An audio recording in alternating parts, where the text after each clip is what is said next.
Tyler, as a producer, you must have had, it must have been an enjoyable experience for you because you're passionately involved, but also as a producer, you have a job of being dispassionate and making sure the light shines on what everybody's doing. So with David Grissom and Rachel Loy and Conrad and Catherine, it must have been a treat for you. What was that like for you? It certainly was. I mean, world-class musicians. You know, they would, I would have a thought and they would already be doing it, you know, by the first or second take. And I remember whenever you asked me to produce the record, you said, I want you to play guitar on it. And I was really nervous about being the guitar player and producing at the same time, that I would maybe be too zoomed in on playing guitar or zoomed in on what I needed to be doing for the song and not being able to see what everyone should be doing. Mm-hmm. And then you said, what about David Grissom? And I immediately just sighed a big sigh of relief, like, that's perfect, you know? And Conrad is, you can count on him. You know, I'd be surprised if there's a single drum edit on the whole record, because he's just such a tasteful player. So yeah, there was a lot of things that just happened naturally.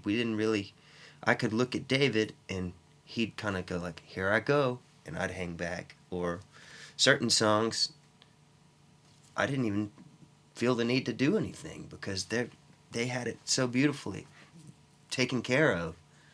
So we just paid attention to the moments, you know. Try to stay out of the way and stay out of your way, because ultimately there would be like a cool thing that might happen, but if it was taken away from the story or the lyric, then it didn't belong. Yeah. Nothing, you know, it's like to be able to work in that intimate setting with really great musicians is a blessing. Mm-hmm. Yeah, it's like, wow. Maybe that's the whole love of it, is like to collaborate with people who love what they're doing and happen to be exceptional at what they do. Yeah. Yeah. I was really excited, too, to take all those sessions back home to my studio and just listen to everything in my own environment, because we'd start tracking at 10 a.m. and I'd sit out in the studio with Trina until 2 a.m. every night just listening to stuff. But then that's because you're a studio junkie. I know, yeah, but I'd be going through it, you know, and I'd pay attention too, because like I'd be going through all the different things that you sang, and because we tracked a lot of this stuff live on the floor where you're singing and the drums are happening and everything's in the same room, so you're not editing between takes of just you're editing with the band, if there even is an edit. But it's like we were listening to things as takes in full moments, rather than that's a good verse there, that's a good chorus there, and trying to find the things. And I would pay attention to Trina, because certain takes would make her be dancing at the back of the room. You know, there's probably something to that. Yeah, it's good. Yeah, you know, good if you get Trina. Trina's a tough audience, and if you can win Trina over, you're getting close to home. Yeah.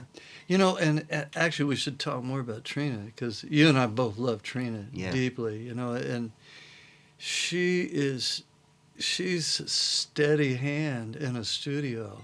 Mm-hmm. I mean, and she has her sarcasm is beautiful, and it's so timely, and at the same time she has really compassionate heart.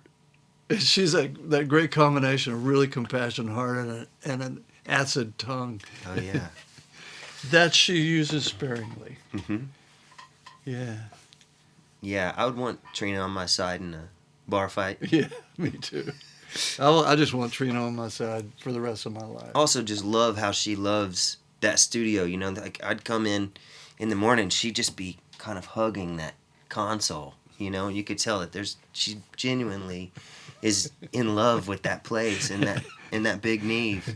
And I'm in the vocal booth. I had to move out of the vocal booth because there was so much mildew in the vocal booth. I said, I'm getting poisoned by mildew. She said, well, sit up out in the room, Yeah. you know? And I mean, I don't know how many times the Vermilion River has flooded that studio, but you know, it's there again. That's Louisiana. To me, that's part of it. That's the culture of Louisiana. You guys stayed in that new house. I stayed in the studio the whole time. I know. It was nice. You were, yeah. I was going down with the ship. Yeah.